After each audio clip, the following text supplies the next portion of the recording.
Hey guys, I figured I'd give an update on the channel. It's been a while since I posted anything. The bike is actually broken. Do you guys remember when I did the mod on the forks and I welded it under here? The weld came loose, and the only thing keeping it from spinning free was the bolt, so that kind of saved my ass there. Other than that, I just took it out for a ride today. It's fine. I mean, I'm not flying on it. But one thing I wanted to check was the ebikes.ca motor. This connector has been overvolted all summer, so I'm kind of curious to see if it sustained any damage, because usually they melt and fuse together. And wow, that's totally overvolted and it's not even damaged. It just goes to show the quality of the parts they use on their motors. They actually well, I mean, most of their stuff is custom anyway. It's not just bought from Chinese companies, it's custom made. But as you can see, that it's been overvolted to 79 volts constant at 40 amps or over, and not even slight melting.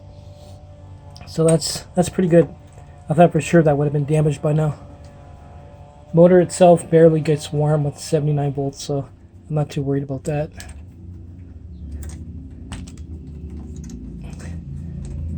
And getting it back together.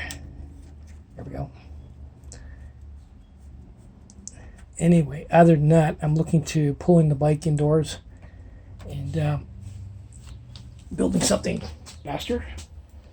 I would like to up the voltage a little bit, maybe to 80 to 90 volts. And to do that, I'd probably have to change out the controllers, but that's a whole different video right there. I just basically want to show how well that held up, being overvolted. Very good motor. A new plate I made up. It's holding up.